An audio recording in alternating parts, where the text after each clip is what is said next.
So welcome everybody to what we hope is the first annual Sociology and Anthropology co-op and placement practicum bonanza. I'd like to begin by thanking everyone for being here and also acknowledging the presence of Carleton University in my apartment, and I suspect many of your physical locations on unceded territory of the Algonquin and Anishinaabe people. We are going to begin with a series of short presentations, beginning with Caitlin McGregor, who's kindly come to us from the co-op office. She's going to present for about 10 minutes on the co-op program. And then we'll have Deanna Cummings speak for about 5 minutes with her experience as an anthropology co-op student.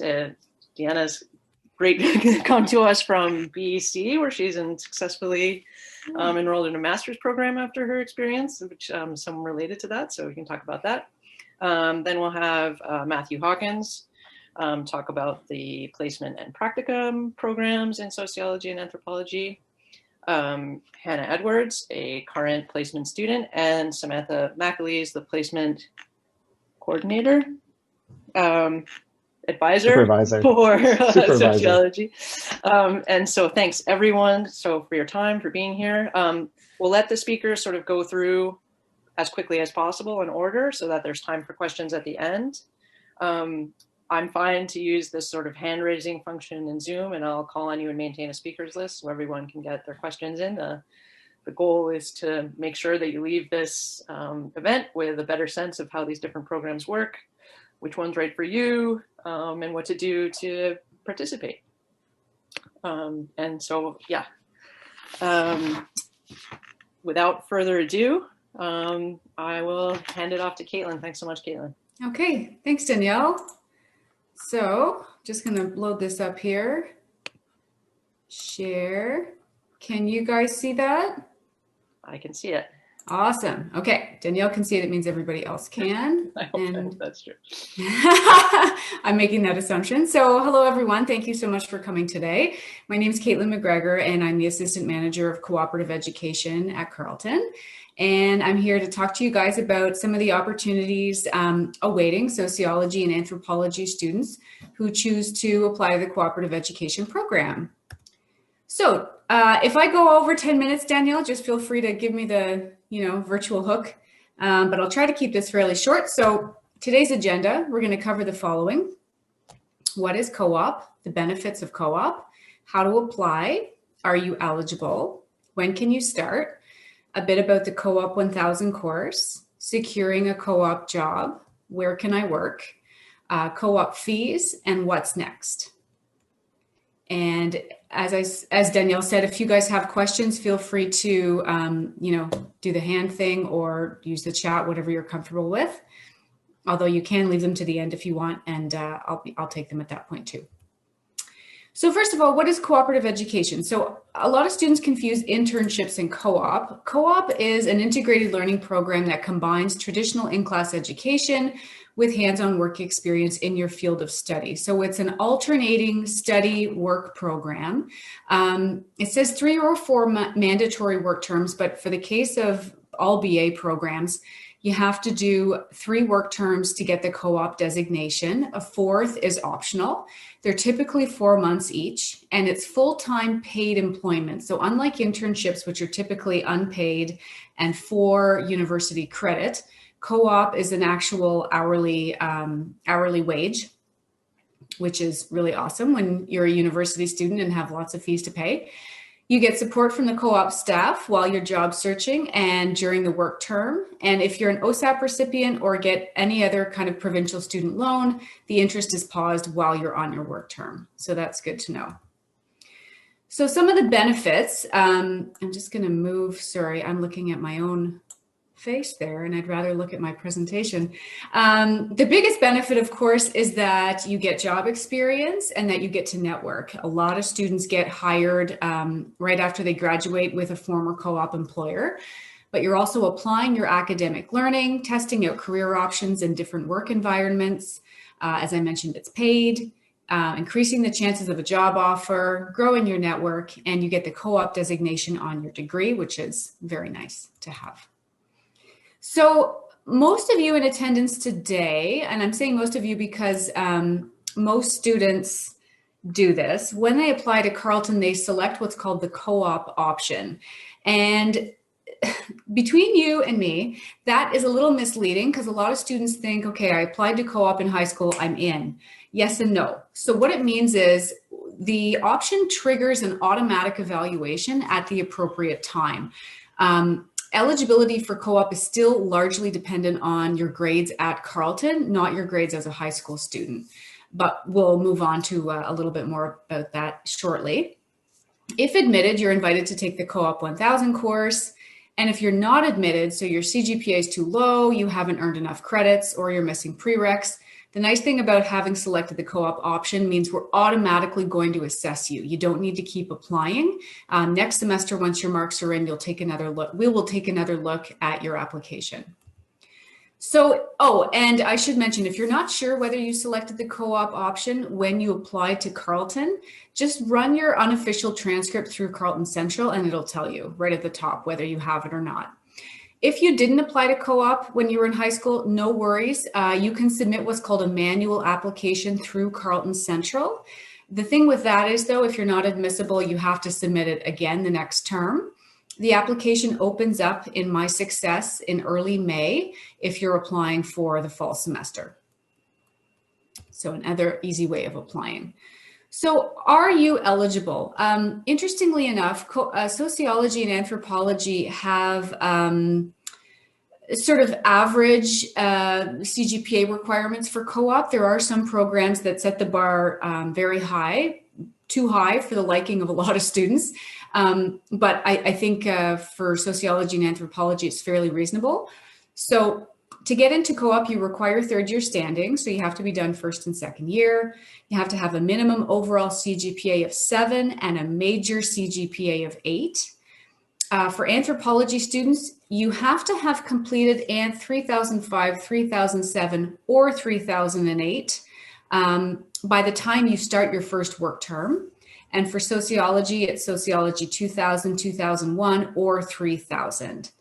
Once admitted and enrolled in co-op, students have to be registered in at least 2 credits per term. And the registration and CGPA requirements must be maintained throughout your degree. So you always have to have those CGPAs. You always have to be registered in the appropriate credit count. I should note, though, students with documentation from the Paul Menton Center do not have to take 2 credits per term. We can accept 1.5 credits per term with appropriate documentation. So when can I start? So a lot of co-op students, you want to cut to the chase and say, when can I get out there and start working? Anthropology and sociology students, different majors, but they have the same what's called work-study pattern. So you can see it's fairly clear here. Year 1 and 2 are study periods. It's year 3, the summer after the fall and winter, that the first work term would begin. So that's when you guys would go on your first 4-month work term. And you can see from there, let's see here, the pattern is as follows. So it shows fall work, winter work. The summer would be optional. And then year 5, there's a work pattern there as well. So it does stretch out the degree by a year. However, you're not going to be working all 5 work terms. Basically, you have an option of 3 of them. A 4th is optional. And when you do them is really up to you. It's also based upon when you're admitted. So if you're admitted sort of on time, so to speak, your first work term opportunity would be the summer of year 3. And then from there, you could possibly be extended at the same employer, or you might choose to apply to a different employer and change up your work terms from that point onwards. So prior to going on a work term, students have to complete a course called Co-op 1000. It's a mandatory component of the co-op program. It's 8 weeks online, non-credit. It's pass-fail. And basically we teach things like resume writing, tailoring cover letters to jobs, interview techniques, job search strategies, how to transition to the workforce, because for many students, this is their first professional experience. And it's always taken at least 2 terms before the first work term. So if you're starting your first work term in the summer of 3rd year, you would be taking this in the fall of your 3rd year. It doesn't count towards the 2 credit minimum, just so you guys know. However, it's not an overly onerous class, so it's not really like adding a 6th class to your timetable if you are in a full 5 already. So how can you secure a co-op job? So most students find co-op employment through the co-op job board. So this is an online posting system that's exclusive to co-op students. There are high caliber positions created with you guys in mind. Your academic program will dictate which jobs you can apply to. So obviously a position that is looking for students with heavy duty programming skills, most likely sociology and anthropology students just wouldn't have that skill set. That would be more like a computer science student type of position. But you will find, as I move on to a slide in a couple of slides from now, there's a lot of government positions that sociology and anthropology students have done in the past and are currently doing. Positions are added throughout the term, and the co-op office facilitates interviews. So option number 2, we always encourage our students to do what's called a self-directed job search. That means basically finding a position on your own. This is an awesome strategy if you're looking for something really specific that's of interest to you. If you're looking for work in a specific location. So right now, due to travel restrictions, all of our co-op students are working in Canada, or they're international, but they're in their home countries. If you want to look for a specific locale, the self-directed job search is the way to go. They can be found through LinkedIn, job fairs, previous employers, professors' contacts, family, friends, etc. It does require co-op's approval, but there's a very clear process for you to submit the job description to us, and we can let you know whether it's co-op appropriate.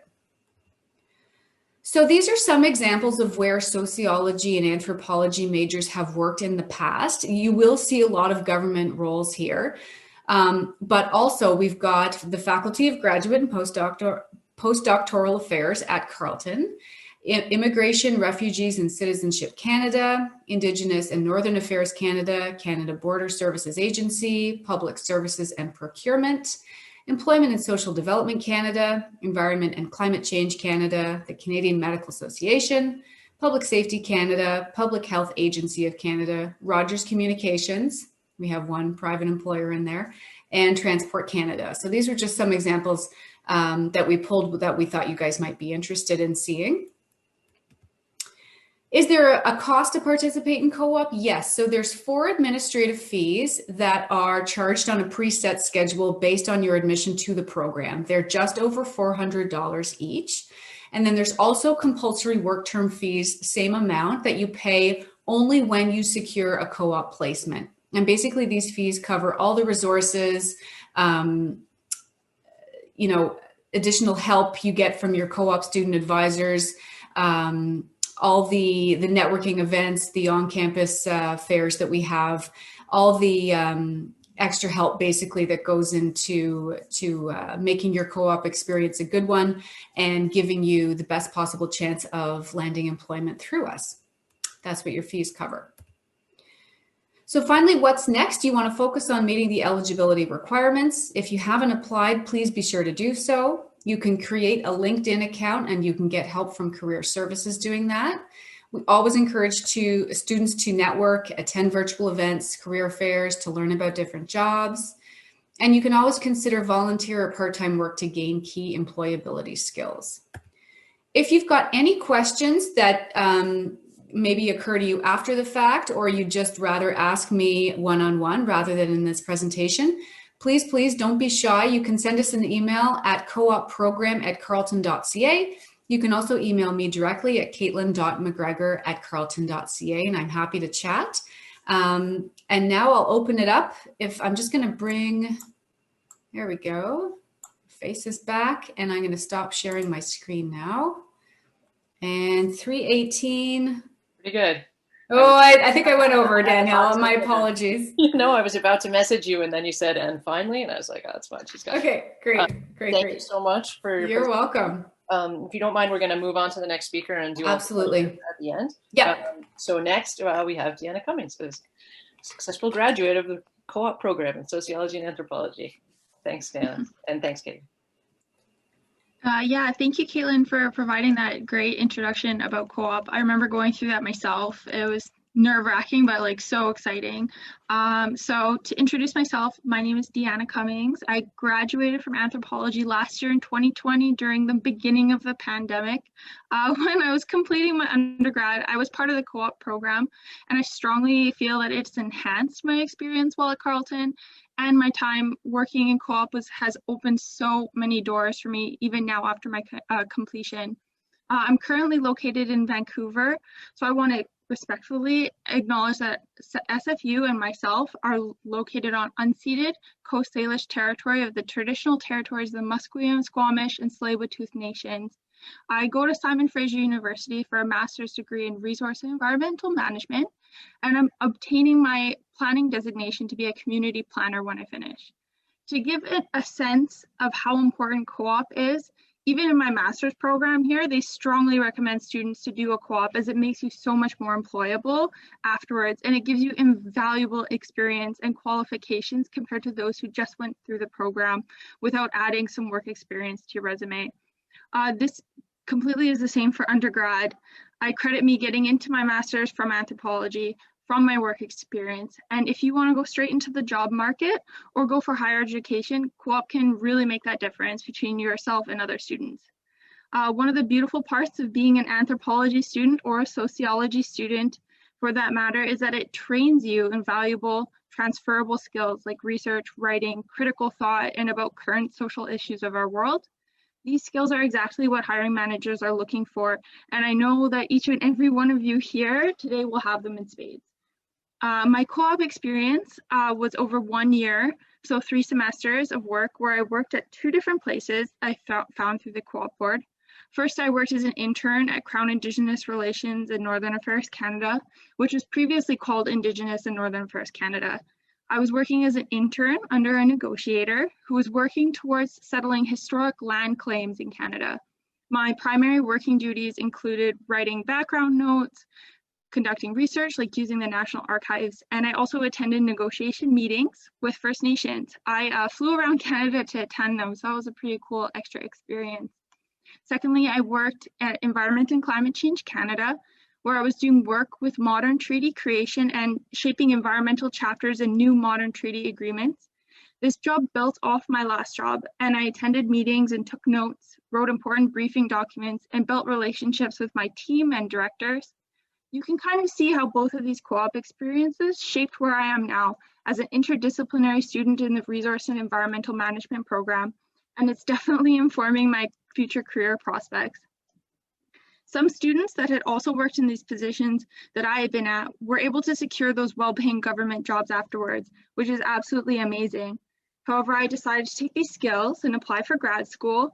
And when you get towards the end of your degree, you'll realize that what you learn in co-op is really important for your future. If anyone wants to reach out for me for further information about those experiences, feel free. I'm totally willing to chat. And then I guess lastly, my 3 hot tips for co-op.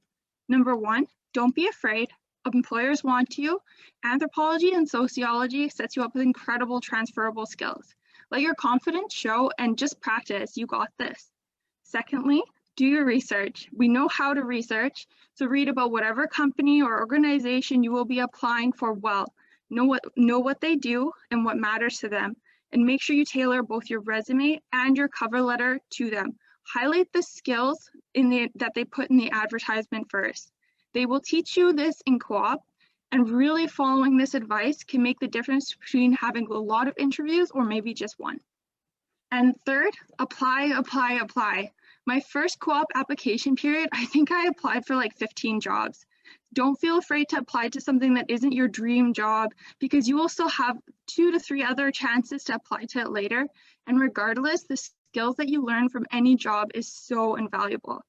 So that's pretty much it, my experience. Yeah, if you guys have any questions for me, feel free to ask me at the end. Thanks. Thank you so much, Deanna. That was perfect. And yeah, maybe you can throw your email, if you email into the chat, if you're up for it at some point. So if people want to reach out to you, they can. Thanks so much.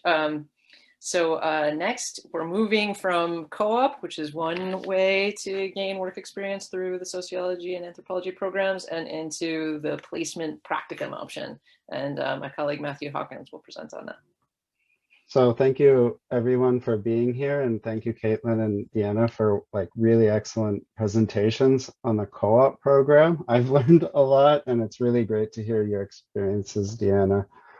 I'm going to share a little bit about the practicum and field placement, which are the different ways in which sociology and anthropology call their course-based option for some work experience.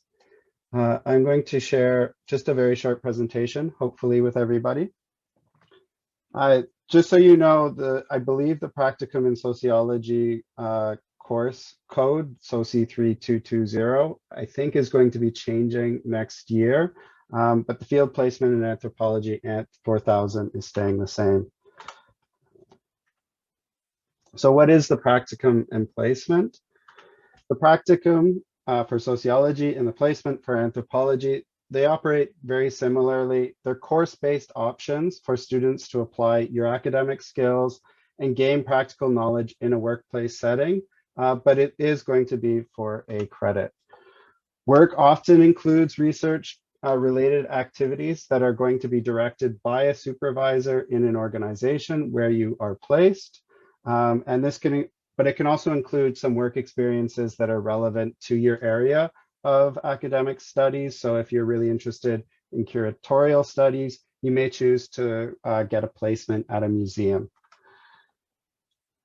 Students in the practicum and placement course option are going to have to look for their placement that works for you. But you're going to get some help from the coordinator, myself, or next year, Jen Palipa, to identify what your interests are, some potential organizations where you might want to apply, and how you might go about applying to those organizations to see if they can host you for a semester. With your supervisor, so once you found a supervisor in an organization that's going to work for you, together, you're going to develop a work plan that's equivalent to the coursework that you would have done in a normal class. So about 6 to 8 hours over 10 weeks that you're going to complete during the winter semester. This is all as a course-based option. So at the end of it, you will receive 0.5 credits, either for your third year in sociology or fourth year for an anthropology student. So what are the benefits of taking the practicum or placement option? There is a bit of flexibility in the field of work that you're going to be getting into. Not all organizations are able to provide a co-op option, often because of budgetary restrictions. They may be able to host you as a practicum or placement student. And you'll see some of the options here in terms of social and economic development, social justice, anti-poverty, digital and media literacy, public health. These are some of the places where students have been placed in the past. And some of these locations haven't been able to offer a paid co-op, but are able to host a student under the placement or practicum option. You're going to learn how to apply your research skills in a more in a focused way to solving certain practical problems of those organizations. You're going to hear from Hannah and Samantha their own perspectives on how this has worked at their own in their own placement experiences. An option for students who are thinking about doing an honors research paper is also working with an organization that may work with or on a topic that you're going to be doing some research. And you can work in the setting and get practical experience related to your research project. It's a really good opportunity, as Deanna was mentioning, in terms of co-op. And I think the co-op option gives you a really further expansive experience of this, but you get to see how your academic skills translate into a work environment, how you apply your critical thinking, how you use your communication skills, developing your organization and planning and your collaboration skills. And you get to see all the things that you've been learning in your classes, how they work out in a workplace setting. You'll be able to make workplace connections and learn about the workplace culture of the kinds of work that you want to get into. Some organizations might not be able to host you for future employment. That's something that might be different than getting a co-op placement at a government organization where it can open doors for you. But it is a possibility to get connections in the areas that you are interested in working in. And of course, you get to build your resume. Some differences from the co-op, as mentioned, the practicum placements are unpaid and you receive a course credit for them. As a course credit, they can be applied to a new minor that is going to be coming out next year, a minor in community engagement. That program, look for news about that program. It's going to be coming out in the fall. Students can be expected in their workplace to have some connection, have the support from me, the department coordinator, as well as some of the previous connections where students have been placed in previous years. So I do have contacts of organizations and we're developing more as we go along. And I think one of the big points that I mentioned earlier is that some of your placement opportunities can be in organizations that have a community base or maybe activist focused. So what's the timeline for getting into the practicum and placement options? For students in sociology, you can start reaching out to the coordinator as you're going into your third or fourth year. And for anthropology students, the course is set up for fourth year students only. So over the summer or early fall, you should reach out to the coordinator, express some interest, and begin a conversation identifying which kinds of organizations you would like to be a part of. And we'll work with you to start identifying how to reach out to organizations and sort of negotiate a potential placement opportunity. That will happen over the fall semester with the target of by December identifying a supervisor in an organization that will work with you over the fall or winter semester. In December, you should be able to sign a workplace contract, which sort of outlines the expected duties that you will have over the winter term, fulfilling those 6 to 8 hours over those 10 weeks of work. In the winter semester, you will complete your placement or practicum. And at the end, in April, you will submit a short paper as a student outlining sort of your experience and how it relates back to your own skills and knowledges that you've been developing in sociology and anthropology. Your supervisor will also submit a short evaluation, and both of those combined are used by the coordinator to provide you with a mark because it is a course at the end of the day. So that's a really brief overview of the placement practicum experience. And you're going to hear more about the practical realities of these options from our next two speakers. Thanks very much, Matt. That was a great presentation. Our next speaker is Hannah Edwards, who's currently a fourth-year student in the anthropology program and doing a placement at a cool organization. Take it away, Hannah. Hi. Yeah, so thank you, Matt and Danielle and everyone else. My name is Hannah, as has been introduced. I'll start sharing my screen. And while I'm doing that, yeah, so everyone can see it okay? Yeah, okay, beautiful. So I did my placement with Rideauwood Addiction and Family Services. I skipped ahead a little quickly there, I apologize. But what is Rideauwood? I'll start there. So it's an Ottawa-based nonprofit, and they work with people who experience different forms of addiction. So whether that is substance use, behavioral, and they take kind of a holistic approach. So also looking at things like mental health and the holistic reality of that individual while they treat them for whatever the addiction might be. They provide programming for all different age groups. So that starts pretty young. I think I've heard as young as like 12 or so, all the way into adulthood, people being seniors, that kind of thing. They have different kinds of programming. So whether that's school-based, youth and young adults, parent and family, adults, and other ones as well. They have more niche programs. And then they take, as I said, a holistic approach. So they prioritize respect, dignity, empathy, compassion, accountability, all those things I have listed there. So really taking a look at the person as a whole individual and not just looking at the addiction. So what did my placement entail? So I worked with the Rideauwood team. I'm still there. And I also worked with a consultant from a private consultant agency called Bulldog Consulting. So I paired with her just because that was one of the ways that they were able to get me in as a co-op student. So we're actually working to develop kind of a centralized system for Rideauwood's educational resources. So they're a nonprofit, and so they have limited resources for some stuff, and they're able to hire on consultants for some other things. So basically with that, they're able to bring on the consultant. Then she was able to partner with myself, and we were able to kind of together figure out how to best centralize their resources so that staff have better access to those in the future. And then I've also been attending, they have a family spiral workshop, which is where they give kind of an info session for people who are family members or people who are in the lives of people who have addictions.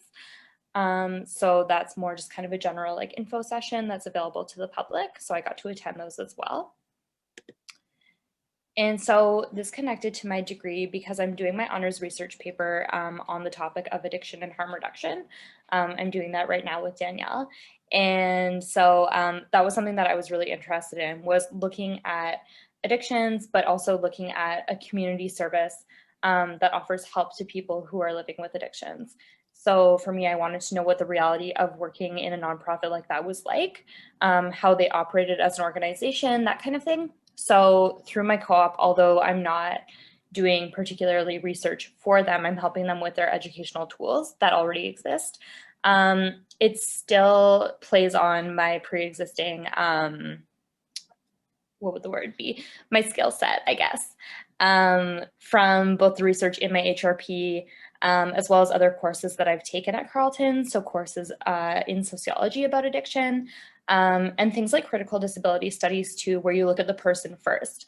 So that was applicable, but then also my skills in things like data collection, organization, interpersonal skills, those kinds of things were applicable for working with both the people that I'm working more directly with to do this, but then also the whole team at Rideauwood to be able to, for example, create a survey to collect their data and the tools that they have already. So that kind of thing was really useful in doing this placement. So I found the placement itself through a little bit of a process. So initially I connected with Matthew. I think it was in the fall initially, and we were talking about options for a placement. And I really wanted something that I would be passionate about, that I'd be driven to do, and that I would enjoy. And also that would be able to kind of build on the skills that I had and that I wanted to build on further. So I had a friend who works in social services and who had heard about Rideauwood through her work. So she told me about them. So then through that, I sent them an email initially expressing my interest, spoke with my supervisor there, and we went from there basically. It was a relatively short process as far as the actual hours spent, I would say, finding the placement, because I happened to know people who worked already kind of in that industry. But I would say it took a few months for it to actually roll out. So that's one tip that I would have, is if you're looking at different options, you'll start in the fall and then it'll take a few months. So the hours spent were short, but the kind of wait time there, it wasn't instant. So I wanted to kind of throw in here what I would suggest when looking for a placement. It's stuff that I kind of considered myself. So first of all, I wanted to really consider my own interests and passions, and I would recommend the same to everyone else. With that, it's kind of like if you go into something that you think that you'll enjoy or that you're already researching and you're interested in. Personally, I had a way better time doing that than I think I would have had if I were in something that, you know, was of no interest to me at all. And then the kind of skills that you can offer too. So, you know, what's something that you're already really good at, what's on your resume already. Those were things that were helpful to me going in. Personally, I have experience working with nonprofits in the past for jobs. So I was able to talk about that. I was able to talk about my current job as well. And so the kinds of skills that I was able to bring to the table for them. And then also I considered what I wanted to learn while doing the placement. And that's part of the actual process that you would go through with your placement supervisor. And with either, I guess it'll be Jen Palipa next year. But so you'll go through an actual document that tells you, or that says, you know, what do you want to do? How do you think you'll be able to do that? And you'll go over that as well with your placement supervisor to see what's realistic and what they can offer you too. And yeah, overall, if you're in the Ottawa area and if you are interested in working with Rideauwood, I would really recommend them. The work that I've been doing, I mean, it's been hard work, but it's been really interesting and I've learned a lot. Their team is really dedicated and they care very, very much about what they're doing. They were really welcoming to me as well as a student, which was nice. And they've been checking in with me constantly to make sure that my learning goals are being met. And that things are going well for me. So I really appreciated working with them too. So I would recommend them if this is something that you're kind of interested in. And if you have questions or anything, my email's here. I can pop it in the chat as well. And I've put their website there as well for anyone who's interested. That is all. Thank you. Thanks so much, Hannah. That was fantastic. It sounds like you're having a great experience there. Wonderful to hear about. So last but not at all least, Samantha McAleese is the placement supervisor for sociology and anthropology and also an experienced placement doer herself. Samantha, take it away. Hi, everyone. Yeah, and it was, yeah, thanks to everyone who's already presented. I've been writing down notes as you're all talking, so it's nice to go last. I can kind of reflect on everything you've all said. Yeah, so I am, Samantha McAleese. So I am still a PhD candidate in the department as well, but almost done. And yeah, for the purposes of this presentation, so I'm one of the placement supervisors at Media Smarts, which is a national not-for-profit organization for digital and media literacy. So as an organization, we develop programs and resources for children, youth, families, schools, communities across Canada. So in regards to media and digital literacy, and much of this work is grounded in our own research. So I'm a research and evaluation associate at Media Smarts. And if you aren't familiar with Media Smarts, you might be familiar with house hippos. Anyone know what a house hippo is? So Media Smarts are the house hippo people. So that's, I work with the house hippos. So along with my director of research, Dr. Cara Brisson-Boivin, who's also a department alum. So we're currently supervising one placement student, and we supervised a student in the winter 2020 term as well. And in a previous role, working frontline in the voluntary sector, I used to supervise placement students as well in an adult education and literacy program. So I kind of have both of experience supervising kind of frontline roles and more research roles. And that program in the adult education and literacy program is actually where I myself completed a field placement in my 4th year of undergrad in criminology at the University of Ottawa. Yeah, so direct, I can speak, directly to the link between, my field placement experience, my first full-time job after my degree, and how that experience then led me to my MA and PhD research. So definitely a huge impact to be able to do a placement as part of your degree.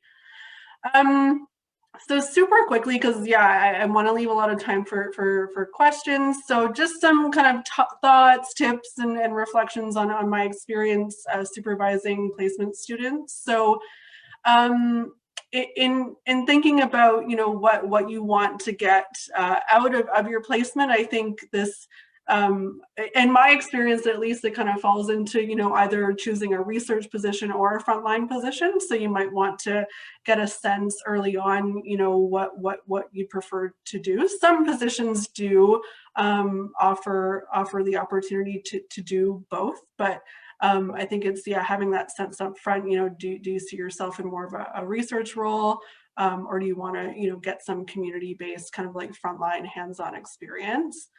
Like the other, both Deanna and Hannah mentioned, having a few options, right? So not just, you know, finding one position that you really want to get, and then kind of being disappointed either if another placement student has already applied and gotten the role, or if something happens and that organization isn't able to take on a student that year. So doing some researching and getting yourself kind of a few options in your hand so that, you know, you can secure a placement that you'll be interested in. And then prepping. So just like, you know, with any job, you know, doing some prep for when you have an interview or when you meet with the placement coordinators at the organization. You know, just making sure that you do have a sense of what that organization does, you know, what you might be expected to do as part of that placement. You know, most organizations now have a website, so just, you know, going to that organization's website, clicking around on resources, and just showing that, you know, you've done a bit of the work to familiarize yourself with that organization. Another tip too is to be honest. So when you do have that meeting with the placement supervisors at the organization, you'll be honest about what you're looking to get out of the experience. You know, it's for the placements especially, it's a short time frame. You know, it's 4 months and it's only 6 to 8 hours a week. So the more kind of upfront you are about your learning goals and, you know, what you want to get out of it, that also gives the supervisors more of a chance to really, you know, create those opportunities for you.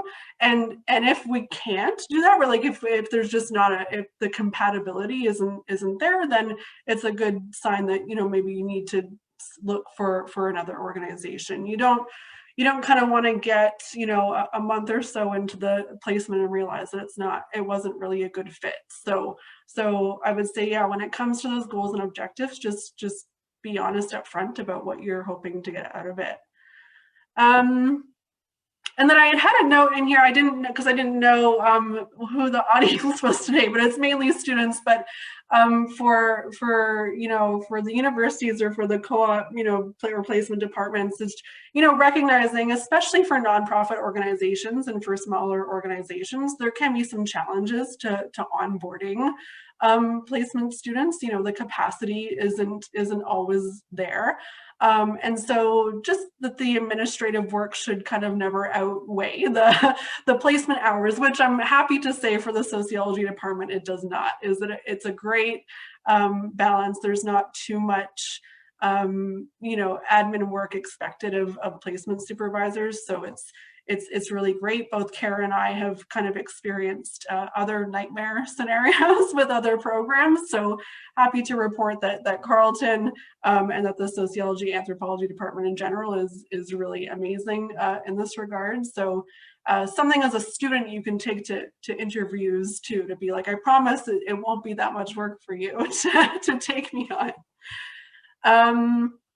And then for students, yeah, advocate for yourself as well. So, you know, as the other students have said, you know, you have skills, you have knowledge, you know, you have the ability to do good work and to bring something to an organization. So really, you know, showcase that. So, for example, our current placement student, you know, she came out right away in the interview and in our first meetings together, letting us know that she had communications experience and she had a background in communications. So while our placement is mostly focused on the research, you know, part of our organization, we've actually been able to give her you know, an opportunity to work with our comms team.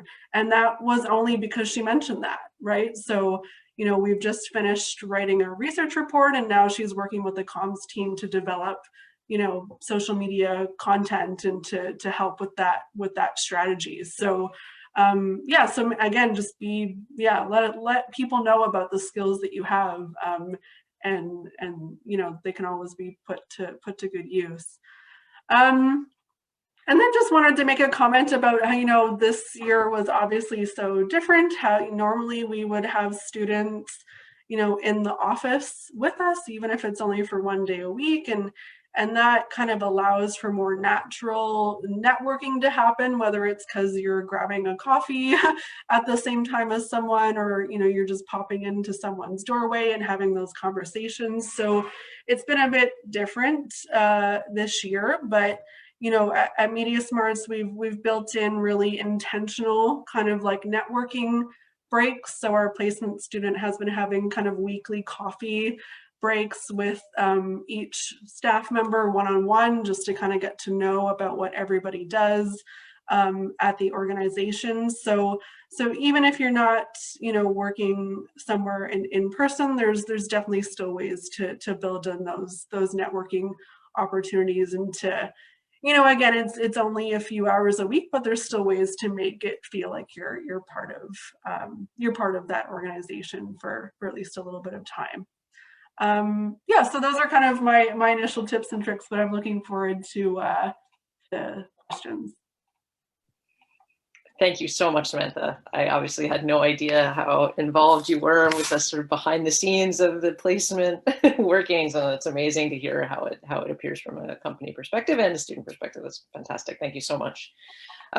Thanks so much to every one of our speakers. This was a great array of insights and experience shared already. There have been some questions in the chat that I think have already been answered, but at this point, we'll take questions from the floor. You can direct them, to sort of any speaker who wants to take it, or to specific speakers.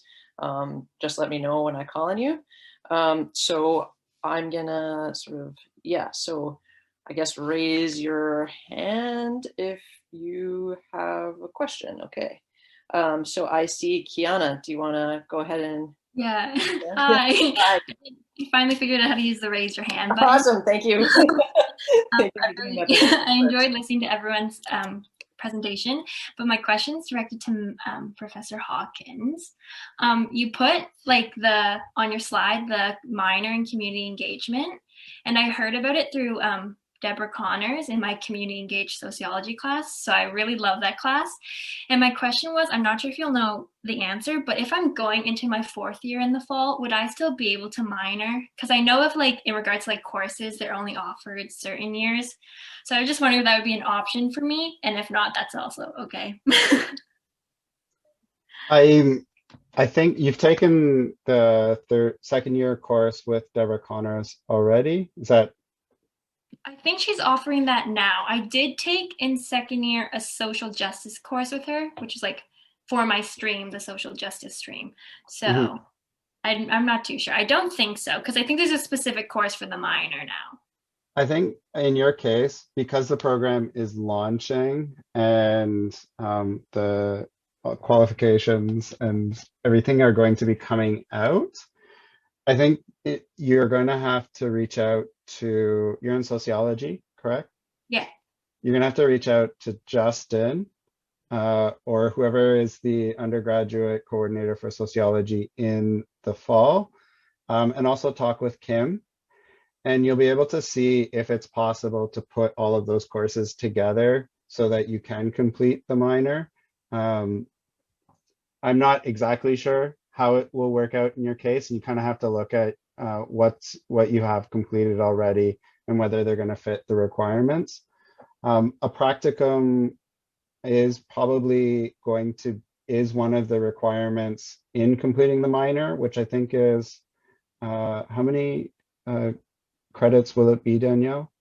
Is it 2 credits? Yeah.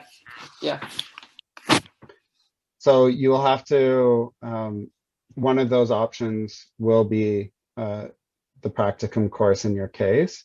So I think reaching out over the summer, when everything's sort of clarified, when the schedules are coming out, and sort of seeing what fits in your schedule and what you've already taken and how it applies. Okay, perfect. Thank you so much. Thanks for the question and the answer. And do we have other questions? I suppose it's my responsibility to ask questions. I think this could be for anyone. I noticed, I noticed sort of everyone saying it's important to have a pretty good idea of what you want to do, at the same time as openness to doing something different than that. And I wonder if anyone could sort of speak to your experience in navigating that and like sort of being intentional, but also being flexible. It seems like that's the sort of trick, if such as it is. Yeah, I don't know who wants to take that on. I realize it's difficult. Go ahead, Hannah. I can speak to that a little bit. So even within what I'm doing, like I knew generally the kind of organization that I wanted to be with. And given that the placement is also unpaid, I think it makes it a little bit easier to navigate your way in, especially with a nonprofit. But one thing that I did find is I was being flexible with them as far as saying, you know, I want to do this, but what do you need as well? So I kind of went in wanting to work with the staff themselves a little bit more. And I ended up with a consultant, which has worked out really well. And we've, you know, had a really good working relationship. But yeah, I mean, from my perspective, it was that like bit of flexibility of they needed help with something specific. And I was able to help with it. So I said, you know what, that's okay. I'll do it. Yeah, that's my advice. That's a great answer, because you knew the organization matched up with what you wanted to do well enough that then you were able to be flexible about what exactly you do sort of for them once you already, yeah, it's great. Yeah. Thanks. There's unless someone else wants to take that on too, there's a question in the chat from Michaela. I'll read it out unless you want to say, Michaela. I'll read it out. So thanks for the presentations. Michaela's wondering if co-op placements related to archaeology or cultural heritage are possible. Sure, I can talk about that a little Thanks. bit. Yeah. Michaela, anything's possible. So there's two avenues, as I mentioned. There's applying through the co-op job board, and that is, I mean, it's pretty expansive, but at the same time, what's there is there. And our business development coordinators are always on the hunt for employers who want to hire co-op students, and certainly do their best to secure, you know, places of employment that Carleton students are interested in. Having said that, the self-directed job search, which is a fancy way of saying go out and find a job on your own, is really, really important if there's something really specific that you yourself want to do. Personally, my answer to you related to archaeology or cultural heritage, is there like something a little more specific you're looking for? Because what I brought up in terms of the jobs held by sociology and anthropology students, those were actual government departments mainly that have hired students from your area. If there was something related to archaeology or cultural heritage, I mean, it would have been on there, really. Those are the main ones. I don't know if someone else wants to chime in, or if Michaela, you want to expand on what it is you're looking for, but maybe this is a really good segue into saying that co-op provides students, certainly the job board anyway, with an array of possibilities, but it's pretty darn rare that you're going to land your absolute dream job in your very first co-op work term. It is very important to keep an open mind and to apply, even to things that, you know, aren't necessarily in your top three.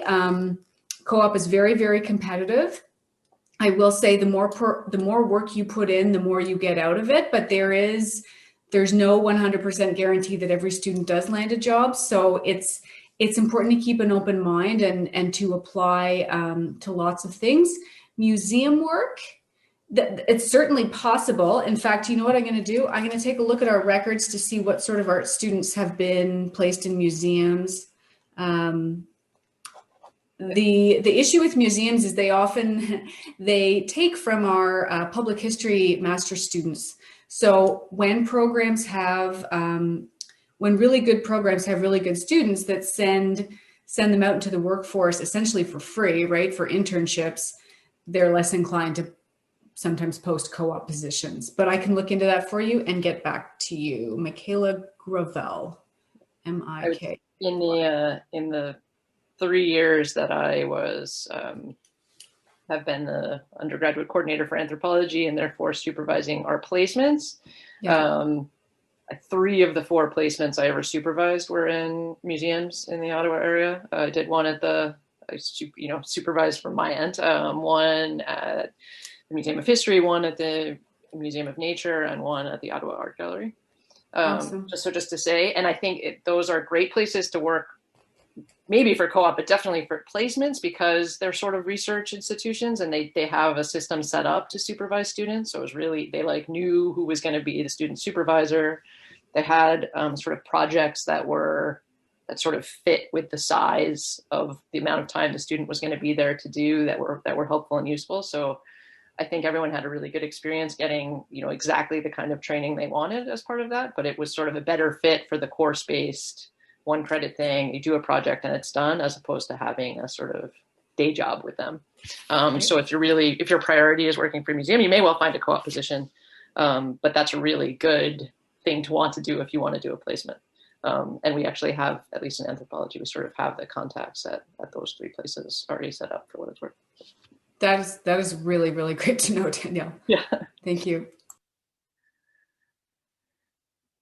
Okay, we have a question from Sarah Camus. What are the odds of getting a job in anthropology without a co-op or without doing a co-op or placement? That's a great question. I don't know who wants to take that on. I'll say, yeah, I will say they are high because most people don't do them.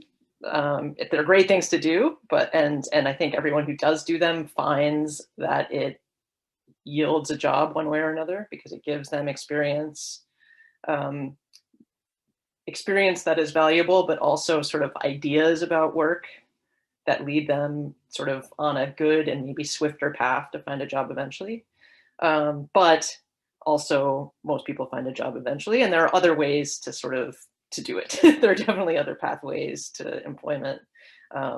It's just the sort of, it's good preparation, but it's not an absolute requirement by any means, is what I would say. But I don't know if anyone else wants to speak to that. I have something to add on as a graduate student who did go through co-op, but I guess my classmates and stuff, the ones that didn't choose to do this, I've seen they've gotten jobs in other areas. Like, you have to just kind of recognize that it would probably be more like an applied kind of situation. You probably wouldn't necessarily be working as an anthropologist or as a sociologist right out the gate. You would probably have to apply it to some other kind of situation and use those skills that you've learned in your degree to do those jobs. So that's why, in my opinion, the co-op is kind of like a micro version of that.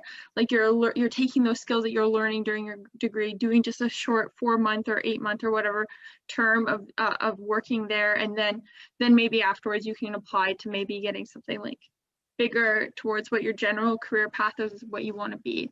So it's kind of like, it's just like a mini version of it. Thanks, Deanna. That's a great point. It's sort of, it like forces you to think about that stuff, and then the people that are working with you know you're doing that. So there's sort of much more like, but you have to do that stuff anyway. Yeah.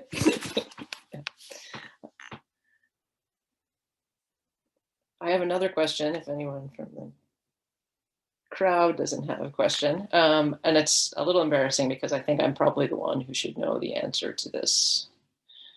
Is it permissible to do both co-op and a placement and is there any reason that you can't do that? And has anyone ever done that? To my knowledge, Danielle, there's nothing preventing that. I mean, that would be one eager student doing both. Co-op, as I mentioned, does extend a student's degree by a year, so it turns it into 5. However, the practicum or field placement option is essentially it's, you know, it's real work, but it's for academic credit. So the two are actually, they're not in conflict with one another. Great. I guess it was a question for you in that sense. Yeah. Co-op doesn't object to it. And No. Yeah. In fact, I think, wow, I mean, there's some really different and very valuable experiences that students can find through that option that frankly aren't always there for co-op. Right. Because co-op always has to be a paid experience. It's only the employers that can afford to pay, you know, list jobs with us. Unfortunately, that's the way it works, as we've had that conversation about the not-for-profits. They very much want Carleton students, but they can't always pay them $20 an hour. So, but, you know, as these students have demonstrated, like Hannah was talking about, the work you've done with Rideauwood is invaluable. And it's wonderful that you approach them, and it seemed to be such a great, you know, fit for both of you. Yeah, thanks for that. So that's an option. I mean, it's a way of hedging your bets, I guess, but it's a good option also, especially if you have different goals for your work experience. You can actually sort of solve the dilemma by doing both. You just got to plan ahead a bit, which I think everyone said in various ways during the presentations. Great. Another question from Sarah. Thank you. If I was interested in ethnographic fieldwork, what would be a better option to choose? I think Matthew Hawkins is going to answer that. Yeah, I think the practicum or the placement option is going to be the one that's going to most likely give you applied ethnographic research experience. There are government or agencies now doing more ethnographic field work, so you may luck out and find the co-op placement that is doing that work. I think Deanna had some of those opportunities in her co-op work, so I think she can talk a little bit about how she got to those experiences. But you're much more likely to be able to tailor your kind of like organization to what you want to do with it in terms of the placement. And so knowing, okay, this is an organization that is relying on ethnographic field work, I'm going to reach out, I'm going to approach them, tell them about the placement opportunity I have, and start making a connection with them in terms of what kind of skills you're bringing to the table and what kind of work you want to accomplish over the semester. Thanks. That's a great answer, Matt. I think Hannah has something to add. It's a question. Oh, great. Which organizations are starting to do more ethnographic work in government? I can answer that very well. So Caitlin, I noticed that on your slide you said Crown, like you said an older name of one of the organizations, but now it's called Crown Indigenous Relations in Northern Affairs Canada. It basically manages a lot of like the relationships with Indigenous peoples across Canada as they do different things, where it's like, you know, getting services on their reserves like water, or even doing when they work with the government. My role, I was working as a negotiation intern, and I worked under a negotiator, a federal negotiator, and she was negotiating historic land claims with these Indigenous peoples who had like a historical grievance happen on like their lands or with their experiences. Like to give an example, to try and give it a bit of clarity, because there's a lot of lingo that you might not know if you haven't gone through this experience. Like, for example, in the 1950s, Canada illegally took First Nation reserve in Alberta, and they started testing bombs on it. And they were, so in this First Nation, I think it was in the 2010s, they found some unexploded ordnance on their land. And they reached out to Crown Indigenous Relations in Specific Claims, which is a department under the heading of Crown Indigenous Relations. And they put a claim in, and we worked with other federal departments to go and remediate the land, and then also pay out money for them as compensation because of what had happened in the past. So then my role within it as a negotiations intern is I had gone to certain negotiation meetings, and I would take notes, I would do background research, archaeology, more so like I would look at archives, I would look at really old maps, really cool old like letters sent by Indian agents in like the 1950s and stuff like that. And I would write these background reports to be used in these negotiations. So that's like one kind of aspect. It's usually the actual ethnographic fieldwork is done more by consulting firms and stuff like that, where Crown Indigenous Relations would hire a consulting firm in conjunction with the First Nation to do that research. And like those kind of jobs are what I'm applying for now as a co-op student in my master's. So it's kind of interesting to see like there's all these different layers, but even if yourself, like if you want to do that kind of work as a co-op student in your undergrad, you might not get that exact dream position because usually, you know, you still don't have all of those experiences that you need, but you can do a little part of it, which is what I did, and you build off that. So it's like really cool. Yeah, as in my previous brief moment as a non-academic, I also was working for the government of Canada at the Canada Revenue Agency and was doing ethnographic field work. And most of what I understand ethnographic fieldwork for the government is being used for for clients-based services and to understand how people are interfacing in different ways with the government. So if you're really interested in that kind of idea, I think looking at public-facing agencies that have interactions with Canadians on a regular basis are going to be doing more kinds of research that engage with your ethnographic research skills. So EDC, Employment Development Canada, Service Canada's that group. The CRA, ironically, is really interested in Canadians and their experiences, Indigenous Affairs, all those kinds of agencies. And as Deanna's mentioning, getting some co-op experience may actually not necessarily lead you to your dream job, but it could open up those doors for you to understand how this world works, and what's going on around government and the different kinds of possibilities, like understanding how contract work is created around governments, and expose you to some of the agencies and organizations that are working with government, that are lobbying government, that are doing these different kinds of things in Ottawa. Thanks, Matthew. Thanks, Deanna. And thanks for putting that link. Sarah has a follow-up question, which I'm going to translate with her permission into a sort of question, but somewhat more general question. Her specific question is, are the coordinators able to guide students finding organizations that are doing ethnographic research, or is it up to the student to find for themselves? And I think that question could be about any specific thing, like insert something else in ethnographic research, although we know a bit more about that thing, but yeah.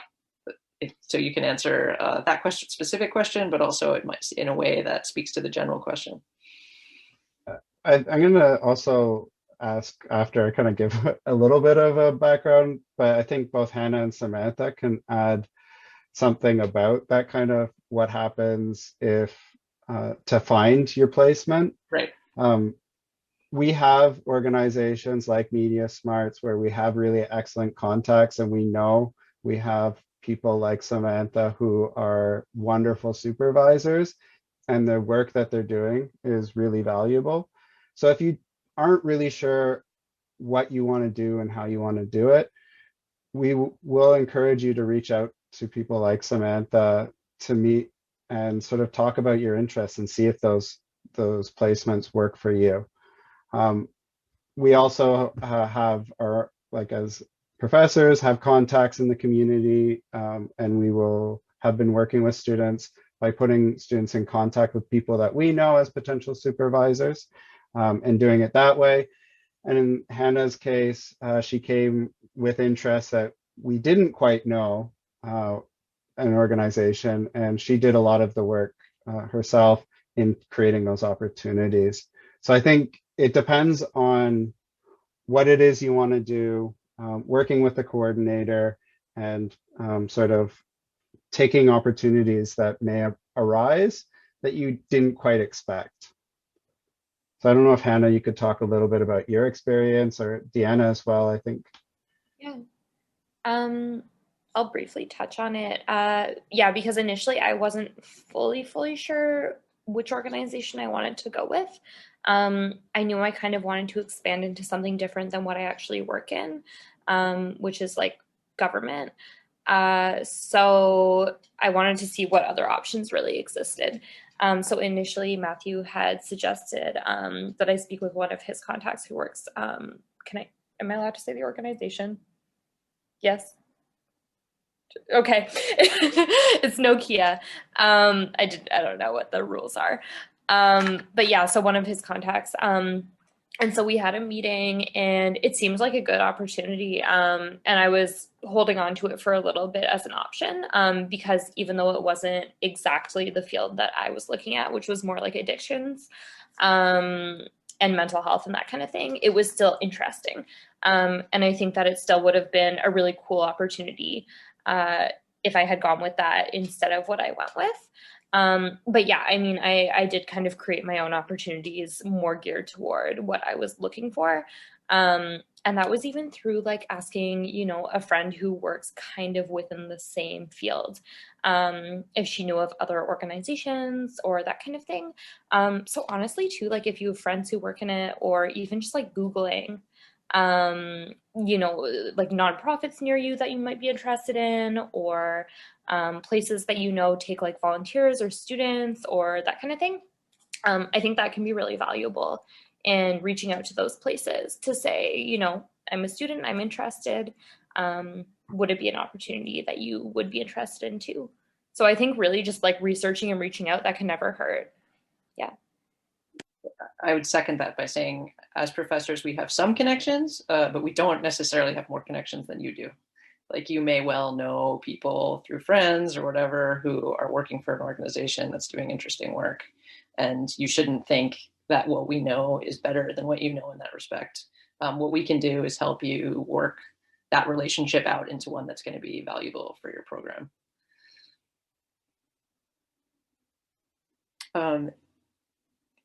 Is there another question? No, the answer is Sarah saying thank you for taking the time to answer these questions, but it's a great run of questions that speaks to so much of the stuff that we're talking about here. Fantastic. So thank you. Thanks everyone for their questions. They've all been really excellent and to the point. We have a few minutes left. Are there any last questions or anything that in the discussion that came up that the speakers feel like they want to clarify or emphasize? I sort of have this like limited view, so I can't see anything. Well, no, I don't. Okay. Okay. Well, let's give our panelists a round of Zoom applause, however you like to do that, and thank them for taking the time to share their experience and knowledge with everyone. Thank you so much for spending this Tuesday afternoon with us. And yeah, follow up with either any of the sort of faculty, professor, responsible staff people with any questions, but also panelists have generously shared their contact information as well. If you have more specific questions about the work that they're done or doing, stay in touch, and good luck planning your placement work experience. Thanks so much. Yes.